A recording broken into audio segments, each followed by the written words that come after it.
화려한 호텔 결혼식장. 백색 드레스를 입은 신부 박미선이 입장하려는 순간이었다. 그때 한 젊은 여자가 조용히 단상 위로 올라섰다. 하객 명단 어디에도 없는 얼굴. 수백 개의 시선이 단번에 그녀에게 쏠렸다. 여자는 마이크를 잡았다. 목소리는 놀랄 만큼 차분했다. 이 결혼 오늘로 끝입니다. 순간 공기가 얼어붙었다. 신부의 얼굴에서 혈색이 사라졌다. 뒤편의 대형 스크린이 천천히 켜지기 시작했다.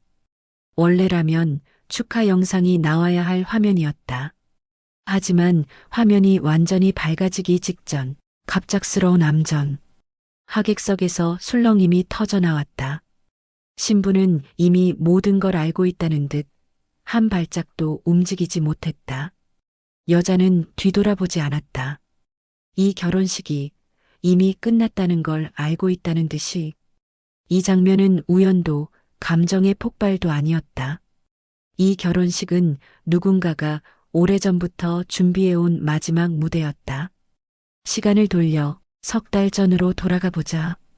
석 달 전 가을이었습니다. 한서윤은 19살 재수생이었습니다. 좁은 원룸에서 어머니와 단둘이 살았습니다. 벽지는 곳곳이 벗겨져 있었고 수도꼭지에서는 녹물이 나왔습니다. 그날도 서윤은 책상 앞에 앉아 문제집을 펼쳤습니다. 하지만 글씨가 눈에 들어오지 않았습니다. 학원비 때문이었습니다. 이번 달 학원비가 또 밀렸습니다. 서윤은 핸드폰을 집어들었습니다. 저장된 번호 중 아빠라고 적힌 걸 한참 들여다봤습니다. 손가락이 떨렸습니다. 통화 버튼을 눌렀습니다. 신호음이 3번 울렸습니다. 여보세요. 아버지 한태준의 목소리였습니다. 무심했습니다. 아빠, 나 서윤이야. 왜? 그게 학원비가 좀. 말끝을 흐렸습니다. 수화기 너머로 여자의 웃음소리가 들렸습니다. 날카로웠습니다. 여보, 신혼집 보러 가야죠. 박미선의 목소리였습니다. 달콤하게 굴었습니다. 아, 그래. 서윤아, 바쁘니까 나중에 연락해. 아빠, 잠깐만. 뚝. 전화가 끊겼습니다. 서윤은 핸드폰을 책상 위에 내려놨습니다.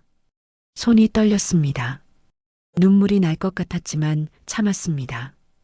이미 익숙한 일이었습니다. 그날 밤 어머니 정혜진이 늦게 돌아왔습니다. 식당 주방 보조로 일하는 그녀는 항상 밤 11시가 넘어서야 집에 왔습니다. 엄마 왔어. 응, 엄마.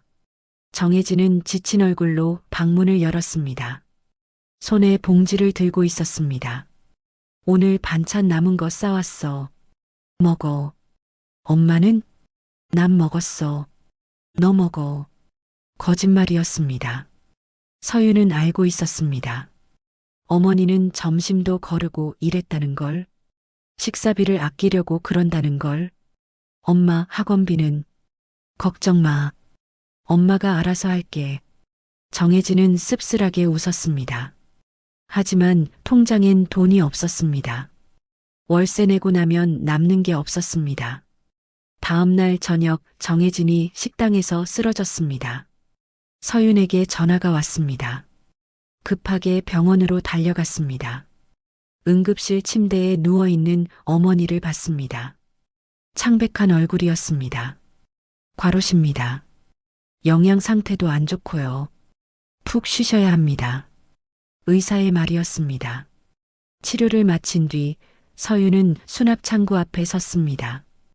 영수증을 받아들었습니다. 15만 원이었습니다. 지갑을 열었습니다. 10,000원짜리 2장뿐이었습니다. 카드 되나요? 네, 됩니다.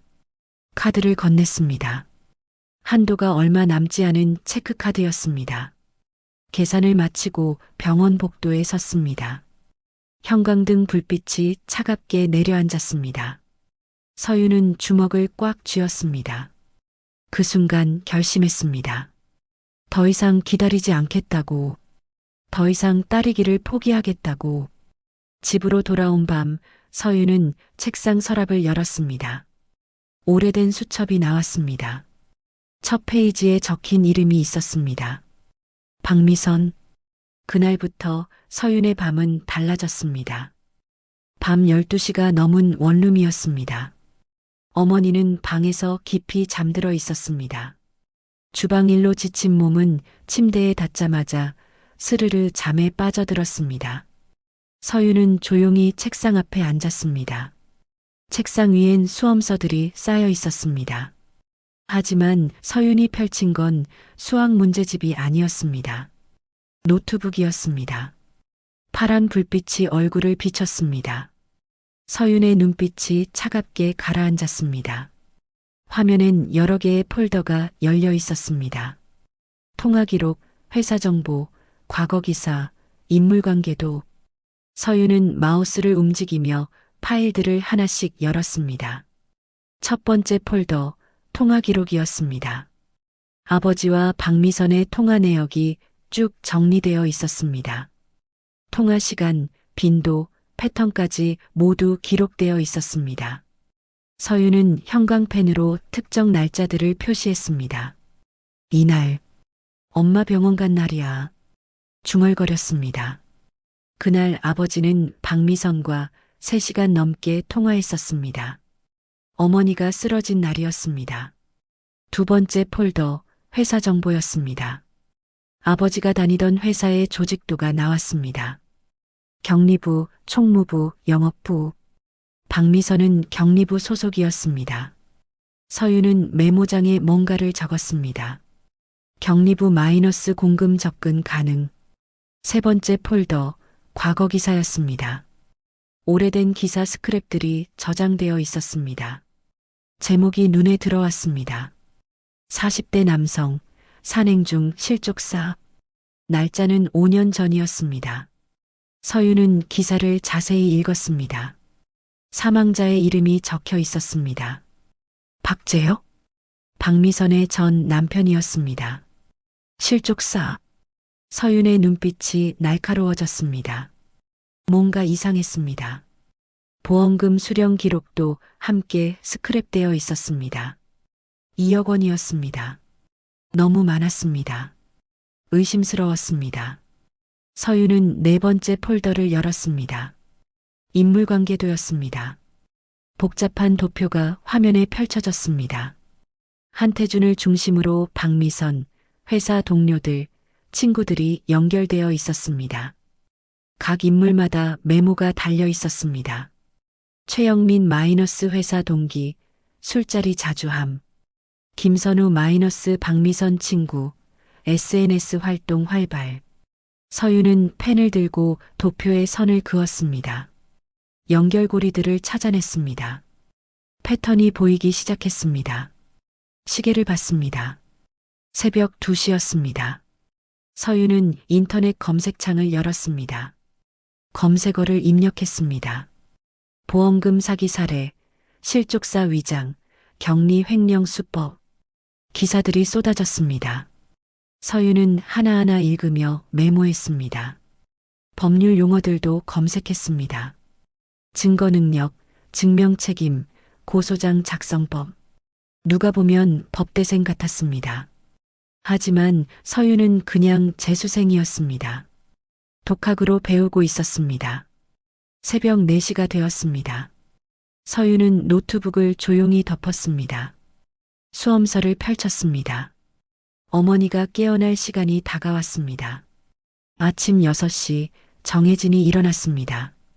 서윤아, 벌써 일어났어? 응, 엄마. 공부하고 있었어. 우리 딸 기특하네. 아침 먹자. 응. 서윤은 담담하게 웃었습니다. 책상 위엔 영어 단어장이 펼쳐져 있었습니다. 노트북은 서랍 속에 감춰져 있었습니다.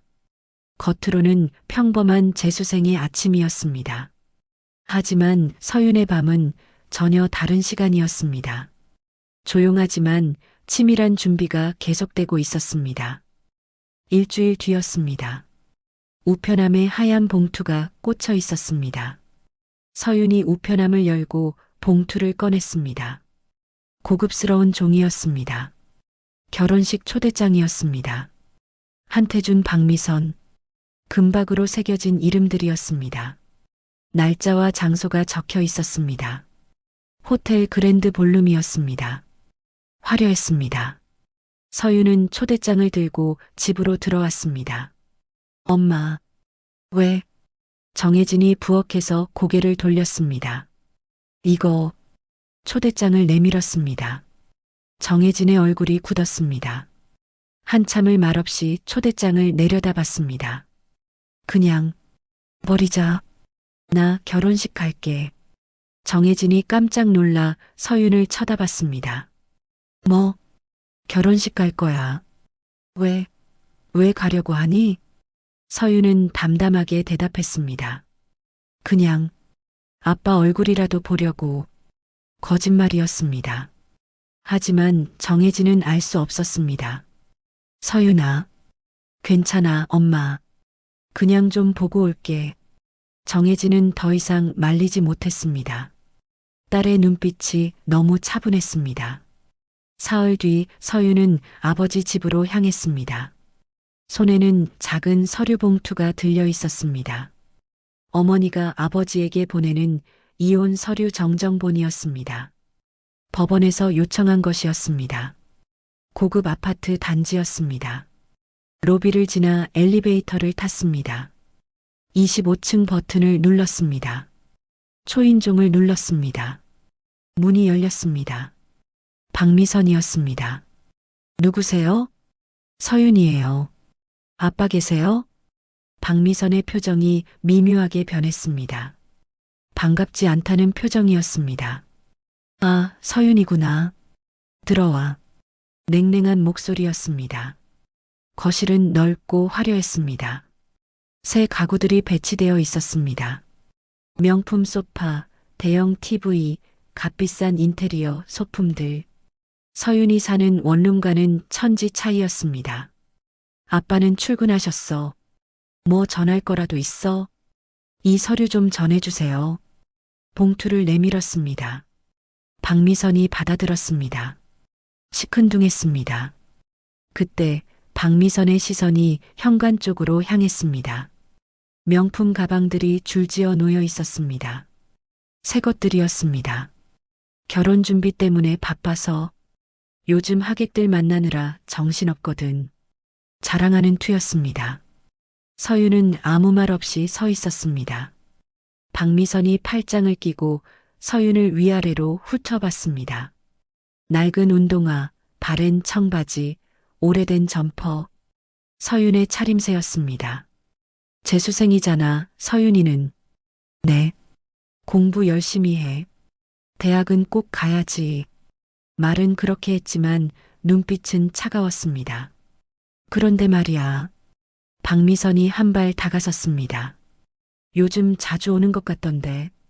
앞으로는 좀 조심해줬으면 좋겠어. 조심이요? 응. 우리 곧 결혼하잖아. 새 출발인데 재수생이 자꾸 오면 체면이 서질 않거든.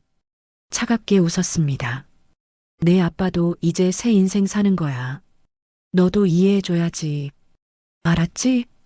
서윤은 고개를 끄덕였습니다. 네, 알겠습니다. 목소리는 담담했습니다. 표정도 변하지 않았습니다. 그럼 잘 가. 박미선이 현관문을 열어줬습니다.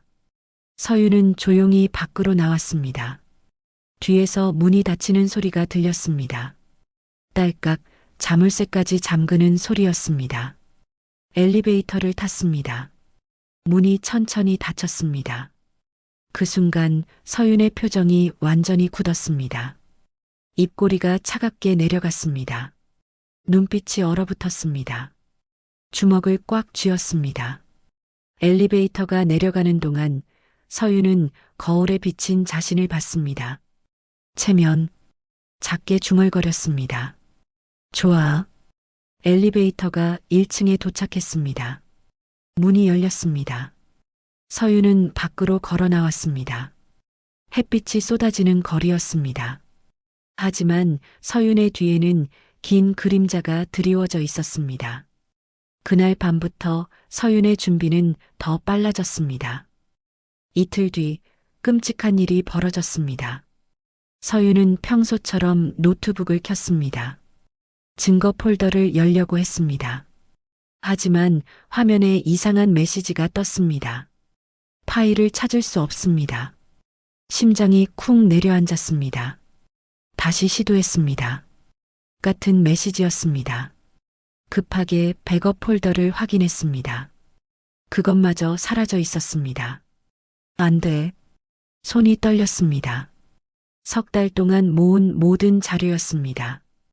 통화 기록, 회사 정보, 과거 기사, 인물 관계도 전부 사라졌습니다. 바이러스였을까요? 해킹이었을까요? 알 수 없었습니다. 서윤은 황급히 복구 프로그램을 돌렸습니다. 하지만 소용없었습니다. 완전히 삭제된 상태였습니다. 이럴 수가.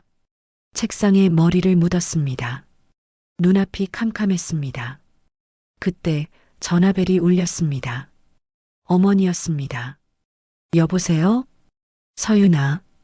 정혜진의 목소리가 떨리고 있었습니다. 엄마, 무슨 일이야? 식당에 위생신고가 들어왔대. 뭐? 보건소에서 나왔는데 영업 정지래. 한 달. 목소리가 잠겼습니다. 서윤은 말문이 막혔습니다. 한 달 영업 정지면 월급이 끊긴다는 뜻이었습니다. 월세를 낼 수 없었습니다. 누가 신고를 한 거야? 모르겠어. 익명이래. 우연일까요? 아니었습니다. 파일 삭제와 같은 날이었습니다. 너무 정확했습니다. 누군가 알고 있었습니다. 서윤이 뭔가 준비하고 있다는 걸. 저녁 어머니가 집으로 돌아왔습니다. 지친 얼굴이었습니다. 식당 주인에게 사과하고 왔다고 했습니다. 아무 잘못도 없는데 고개를 숙였다고 했습니다. 서윤아. 응, 엄마. 그만하자. 정혜진이 딸의 손을 잡았습니다. 뭐를? 내가 뭘 준비하는지 엄마는 몰라. 근데 느낌이 와. 내가 밤마다 뭔가 하고 있다는 거. 서윤은 아무 말도 하지 못했습니다. 엄마는 괜찮아. 이렇게 사는 것도 괜찮아. 그러니까 그냥 살자. 엄마, 내가 다치면 안 돼. 내가 힘들어하는 게 더 무서워. 제발 그만하자. 정혜진의 눈에 눈물이 고였습니다. 서윤은 입술을 깨물었습니다. 뭐라 대답해야 할지 몰랐습니다. 밤이 깊었습니다. 어머니는 먼저 잠들었습니다. 서윤은 홀로 어둠 속에 앉아 있었습니다. 노트북은 꺼져 있었습니다. 빈 화면만 남아 있었습니다. 석 달의 노력이 사라졌습니다. 어머니는 일자리를 잃었습니다. 모든 게 무너졌습니다. 나, 뭐 하는 거지? 처음으로 목소리가 떨렸습니다. 눈물이 났습니다. 참으려 했지만 멈출 수 없었습니다. 조용히 흐느꼈습니다. 소리 내지 않으려 입을 막았습니다. 미안해, 엄마. 미안해. 한참을 울었습니다. 하지만 눈물을 닦고 나자 이상한 감정이 밀려왔습니다. 분노였습니다. 파일을 지운 건 누구일까요? 식당에 신고한 건 누구일까요? 우연이 아니었습니다. 누군가 서윤을 막으려 했습니다. 그렇게까지 하고 싶은 거야? 서윤은 주먹을 쥐었습니다. 좋아. 일어섰습니다. 책상 서랍을 열었습니다. 가장 깊숙한 곳에 숨겨둔 USB가 있었습니다. 진짜 백업이었습니다. 노트북에 꽂았습니다. 파일들이 하나씩 나타났습니다. 모든 증거가 그대로 있었습니다. 서윤은 처음으로 차갑게 웃었습니다. 이제부터 진짜야. 그날 밤 서윤은 다시 시작했습니다. 더 조심스럽게, 더 치밀하게, 절대 들키지 않을 만큼. 드디어 그날이 왔습니다. 결혼식 당일 아침이었습니다. 서윤은 일찍 일어났습니다. 거울 앞에 섰습니다. 단정한 검은색 원피스를 입었습니다. 화장은 최소한으로 했습니다. 평범해 보이려 했습니다. 가방 속을 확인했습니다. 노트북, USB, 작은 녹음기, 그리고 서류 봉투 하나. 모든 준비가 끝났습니다. 서윤아, 정말 갈 거야? 어머니가 걱정스러운 얼굴로 물었습니다. 응, 엄마. 금방 올게. 조심해. 걱정 마. 서윤은 어머니를 꼭 안았습니다. 그리고 조용히 집을 나섰습니다. 호텔에 도착했습니다. 그랜드 볼룸 입구였습니다. 화려한 꽃장식이 가득했습니다. 하객들이 속속 들어오고 있었습니다. 서윤은 멀리서 지켜봤습니다. 중년 남자가 들어갔습니다. 명함을 나눠주며 인사했습니다. 회사 임원인 듯 했습니다. 젊은 여자가 들어갔습니다. 박미선의 친구로 보였습니다. SNS에서 본 얼굴이었습니다. 그리고 한 남자가 나타났습니다. 50대 초반 단정한 정장 차림이었습니다. 특별해 보이지 않았습니다. 하지만 서윤의 눈빛이 날카로워졌습니다. 저 사람이었습니다. 서윤이 초대장을 보낸 사람. 하객 명단에 없던 이름. 검찰청 부장검사 박정훈이었습니다. 아버지 한태준의 대학 동기였습니다. 오래전 연락이 끊긴 사이였습니다. 하지만 서윤이 일부러 찾아냈습니다. 박정훈에게 가짜 초대장을 보냈습니다. 한태준 이름으로 꾸민 초대장이었습니다. 오랜만에 얼굴 보고 싶다는 문구와 함께 박정훈은 의심 없이 왔습니다. 서윤은 작게 미소 지었습니다. 모든 게 계획대로였습니다. 하객 접수대로 갔습니다. 초대장 확인 부탁드려요. 초대장을 내밀었습니다. 직원이 명단을 확인했습니다. 한서윤님 맞으시죠? 신랑 측 하객이시네요. 네. 방명록에 이름을 적었습니다. 또박또박 천천히 썼습니다. 예식장 안으로 들어갔습니다. 넓은 홀이었습니다. 샹들리에가 빛났습니다. 하얀 꽃들이 통로를 따라 늘어서 있었습니다. 하객들이 자리를 채우고 있었습니다. 서윤은 맨 뒤쪽 구석 자리에 앉았습니다. 가방에서 노트북을 꺼냈습니다. 무릎 위에 올렸습니다. 화면을 켰습니다. 파일을 확인했습니다. 영상 파일 하나, 문서 파일 여러 개. 모두 준비되어 있었습니다. 호텔 WI-5에 접속했습니다. 예식장 메인 스크린 시스템을 찾았습니다. 비밀번호는 이미 알아냈습니다. 일주일 전 호텔 직원으로 위장해 전화로 확인한 정보였습니다. 시스템에 접속했습니다. 심장이 빠르게 뛰었습니다. 하지만 손은 떨리지 않았습니다. 준비 완료. 작게 중얼거렸습니다. 주위를 둘러봤습니다. 박정훈 검사는 중간쯤 자리에 앉아 있었습니다. 프로그램을 읽고 있었습니다. 아버지 한태준이 입장했습니다. 턱시도 차림이었습니다. 환하게 웃고 있었습니다. 친구들과 악수를 나눴습니다. 서윤을 보지 못했습니다. 아니, 보려 하지 않았습니다. 음악이 시작됐습니다. 신부 입장 음악이었습니다. 하객들이 일제히 뒤를 돌아봤습니다. 박미선이 나타났습니다. 하얀 웨딩드레스, 화려한 부케, 완벽한 미소, 모든 게 준비된 행복한 신부의 모습이었습니다.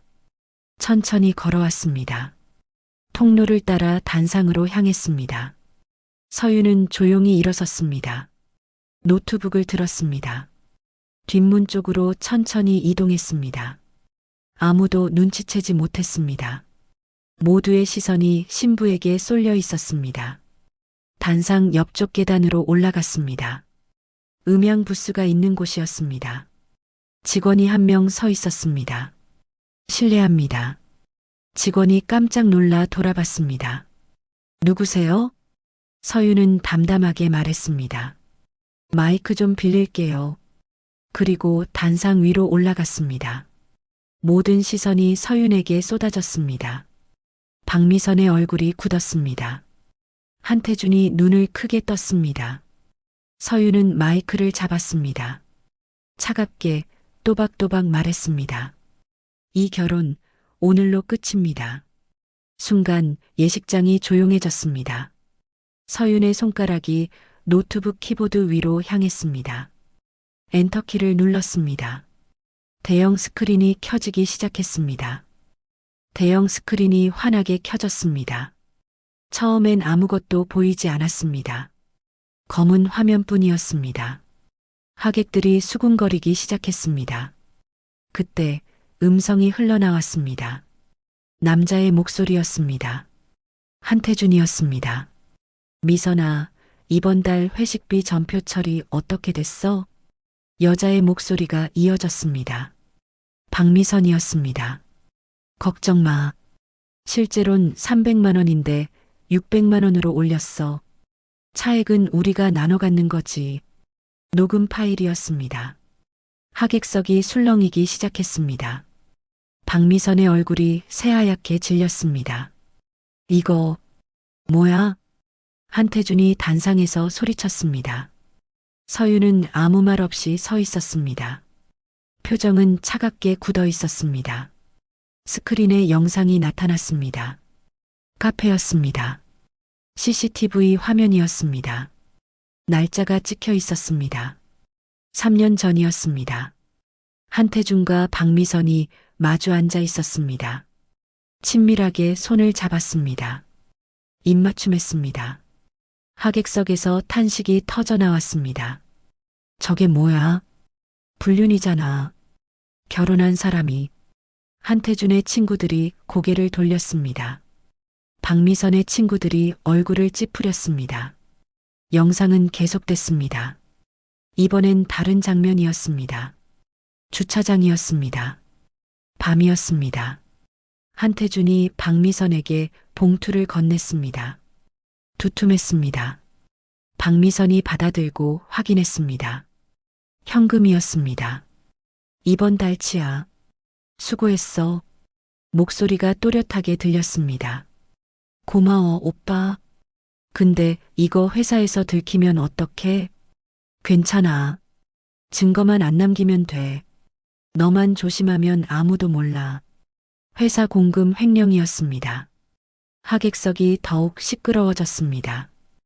회사 임원들이 자리에서 일어났습니다. 얼굴들이 굳어 있었습니다. 박미선이 서윤을 향해 소리쳤습니다. 당장 꺼. 지금 뭐 하는 거야? 목소리가 떨렸습니다. 패닉 상태였습니다. 하지만 서윤은 움직이지 않았습니다. 스크린엔 새로운 장면이 나타났습니다. 이번엔 녹음 파일이었습니다. 음성만 흘러나왔습니다. 남자 목소리였습니다. 낯선 목소리였습니다. 재혁이 일 어떻게 할 거야? 박미선의 목소리가 대답했습니다. 걱정 마. 보험금 나오면 나눠 갖자고 했잖아. 산에서 사고 난 걸로 하면 돼. 정말 괜찮겠어? 그 사람 술 먹으면 비틀거리잖아. 실족사로 처리되면 끝이야. 순간 예식장이 얼어붙었습니다. 박재혁? 박미선의 전 남편 이름이었습니다. 5년 전 산에서 실족사한 사람이었습니다. 하객 중 한 명이 소리쳤습니다. 살인이잖아. 경찰 불러야 되는 거 아니야? 이게 무슨... 박미선이 비틀거렸습니다. 부케를 떨어뜨렸습니다. 아니야. 그게 아니야. 목소리가 갈라졌습니다. 한태준이 단상에서 내려오려 했습니다. 하지만 발이 떨어지지 않았습니다. 얼굴이 창백했습니다. 그때 뒤쪽에서 한 남자가 일어섰습니다. 박정훈 검사였습니다. 천천히 앞으로 걸어왔습니다. 명함을 꺼냈습니다. 박미선에게 건넸습니다. 검찰청 박정훈입니다. 지금 보여진 내용에 대해 조사가 필요할 것 같습니다. 차분하지만 단호한 목소리였습니다. 박미선의 다리가 풀렸습니다. 주저앉았습니다. 웨딩드레스가 바닥에 깔렸습니다. 안 돼. 안 돼. 한태준도 마찬가지였습니다. 턱시도 차림으로 그 자리에 얼어붙었습니다. 하객들은 술렁이며 자리를 떴습니다.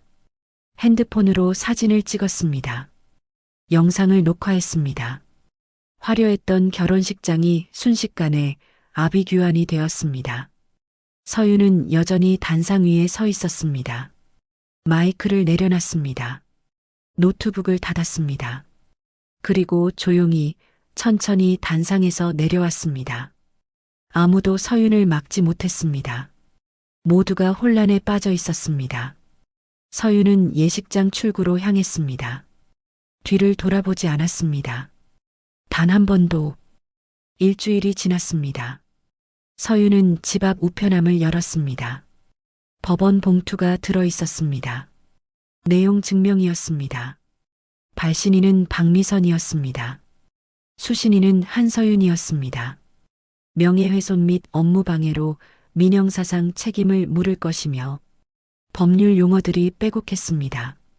변호사를 선임했다는 내용도 있었습니다. 서윤은 차분히 서류를 읽었습니다. 입꼬리가 살짝 올라갔습니다. 예상했어. 중얼거렸습니다. 그날 오후 서윤에게 전화가 왔습니다. 한서윤 씨 맞으십니까? 네. 박미선 씨 측 법률 대리인 김진수 변호사입니다. 차갑고 날카로운 목소리였습니다. 결혼식장에서 있었던 일에 대해 법적 조치를 취할 예정입니다. 미성년 자신이 부모님과 함께 협의 자리를 가졌으면 합니다. 미성년자요? 서윤이 되물었습니다.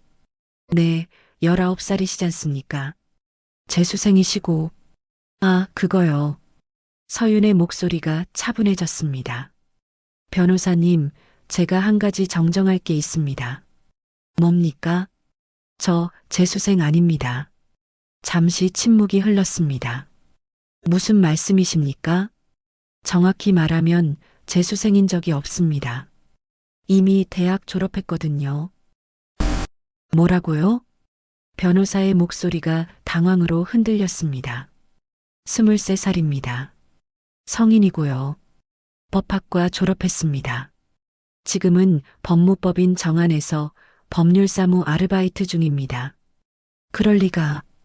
당신 재수생이라고. 제가 그렇게 말한 적 없습니다. 다들 그냥 그렇게 생각하셨을 뿐이죠. 서윤의 목소리는 담담했습니다.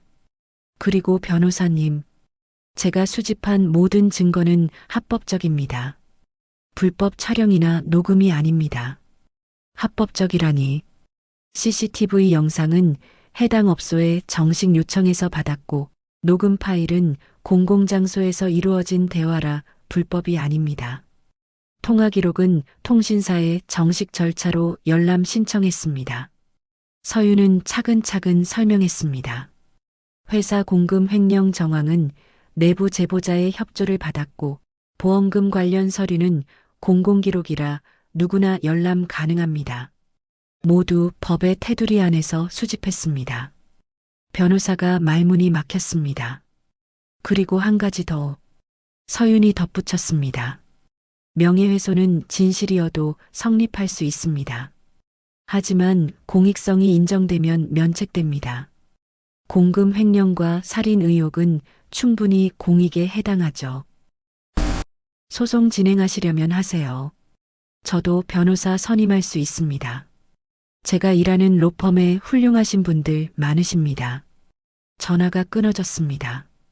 서윤은 핸드폰을 내려놨습니다. 그날 저녁 또 다른 전화가 왔습니다. 아버지였습니다. 서윤아. 오랜만에 듣는 목소리였습니다. 떨리고 있었습니다. 네. 너 대학 졸업했다고? 네. 언제부터? 3년 전에 졸업했어요. 아빠가 관심 없으셨잖아요. 침묵이 흘렀습니다. 왜 이렇게까지 한 거니? 한태준의 목소리가 갈라졌습니다. 서윤은 잠시 생각했습니다. 뭐라 대답해야 할까요? 엄마가 병원에서 쓰러졌을 때 전화했었어요. 기억하세요? 학원비 부탁하려고 했었는데 아빠는 신혼집 보러 가신다고 끊으셨죠. 서윤아. 그날 밤 엄마 병원비가 15만 원이었어요. 카드 한도도 다 찼었고 그때 결심했어요. 더 이상 기다리지 않겠다고. 목소리는 담담했습니다. 원망도 분노도 없었습니다. 그냥 사실만 말했습니다. 미안하다. 이제 와서 미안하다고 하지 마세요. 전 아빠 용서받으려고 이런 거 아니에요. 그럼 뭐 때문에? 정이요. 서윤이 짧게 대답했습니다. 잘못한 사람은 대가를 치러야 한다고 생각했어요. 그게 다예요. 전화를 끊었습니다. 서윤은 창밖을 바라봤습니다. 저 멀리 노을이 지고 있었습니다. 붉게 물든 하늘이었습니다. 아름다웠습니다. 한 달 뒤 검찰청이었습니다. 박미선은 조사실에 앉아 있었습니다. 창백한 얼굴이었습니다. 변호사가 옆에 앉아 있었습니다. 박정훈 검사가 서류를 넘기며 물었습니다. 박재혁 씨 사망건에 대해 다시 한번 묻겠습니다. 정말 사고사가 맞습니까? 그렇다고 했잖아요. 박미선이 소리쳤습니다. 그럼 이분은 누구입니까? 검사가 문을 가리켰습니다. 문이 열렸습니다. 한 남자가 들어왔습니다. 40대 중반 수척한 얼굴이었습니다. 박미선의 얼굴이 하얗게 질렸습니다. 제요? 박재혁이었습니다. 죽었다던 전 남편이었습니다. 오랜만이야, 미선아. 박재혁이 쓸쓸하게 웃었습니다. 어떻게? 당신 죽었잖아. 죽은 척 했지. 당신이 시킨 대로. 조사실이 조용해졌습니다. 박재혁이 말을 이었습니다. 5년 전 당신이 말했잖아. 보험금 2억 원 타면 반씩 나누자고. 산에서 실족사한 걸로 위장하자고. 아니야. 그런 적 없어. 녹음 파일 다 있어. 당신 목소리로. 박재혁이 핸드폰을 꺼냈습니다. 재생 버튼을 눌렀습니다. 박미선의 목소리가 흘러나왔습니다. 재혁아, 이렇게 사는 것보다 차라리 죽은 척하자. 보험금 받으면 우리 다시 시작할 수 있어. 정말 괜찮겠어? 걱정 마. 내가 다 알아서 할게. 박미선이 주저앉았습니다. 나도 처음엔 믿었어. 당신이 날 사랑한다고 생각했어. 박재혁의 목소리가 떨렸습니다. 그런데 보험금 받고 나서 당신은 사라졌지. 연락 두절이었어. 나는 죽은 사람 신분으로 숨어 살았고 5년 동안 지옥 같았어. 그러다 우연히 당신 결혼 소식을 들었지. 한태준이란 남자랑. 박재혁이 한태준을 쳐다봤습니다. 한태준도 조사를 받으러 와 있었습니다. 고개를 숙이고 있었습니다. 그때 알았어. 나는 이용당한 거였구나. 박정훈 검사가 서류를 정리했습니다. 박재혁 씨는 한서윤 씨가 찾아냈습니다. 증인 보호 프로그램으로 안전하게 모셔왔고요. 박미선이 고개를 들었습니다. 한서윤. 그 애가. 네. 서윤 씨가 모든 걸 밝혀냈습니다. 보험 사기, 공금 횡령, 사망 위장까지. 검사가 차분하게 말했습니다. 두 분 모두 구속수사로 전환됩니다. 박미선과 한태준, 두 사람 모두 고개를 떨궜습니다.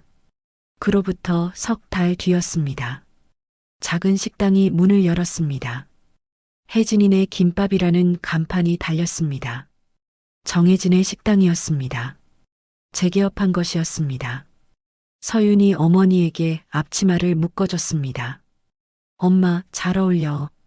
그래, 우리 딸이 해줘서 그런가 봐. 정혜진이 환하게 웃었습니다. 오랜만에 보는 진심 어린 웃음이었습니다. 손님 올 것 같은데? 응. 오늘 오픈이라고 광고 냈거든. 서윤도 웃었습니다. 두 사람은 나란히 주방에 섰습니다. 김밥을 말았습니다. 국을 끓였습니다. 평범한 일상이었습니다. 하지만 이 평범함이 얼마나 소중한지 두 사람은 알고 있었습니다. 저녁이 되었습니다. 장사를 마치고 서윤과 정혜진은 작은 식탁에 마주 앉았습니다. 오늘 수입 괜찮았어, 엄마. 그래, 다행이다. 이제 제가 벌게요. 엄마는 좀 쉬세요. 아니야. 엄마도 일할 수 있어. 우리 같이 하자. 정혜진이 딸의 손을 잡았습니다. 서윤아, 고마워. 뭐가요? 모든 게. 엄마는 그냥 참고 살려고 했는데 내가 용기 내줘서. 엄마, 이제 우리 행복하게 살자. 응? 서윤은 고개를 끄덕였습니다. 두 사람은 처음으로 아무 걱정 없이 마주보며 웃었습니다. 창밖으로 석양이 지고 있었습니다. 긴 그림자가 사라지고 따뜻한 불빛만 남았습니다. 복수는 상처를 치유하지 못합니다. 하지만 정의는 다시 살아갈 힘을 줍니다. 서윤과 정혜진은 그 힘으로 오늘도 한 걸음씩 나아가고 있습니다. 환하게 웃을 미래를 향해 말이죠.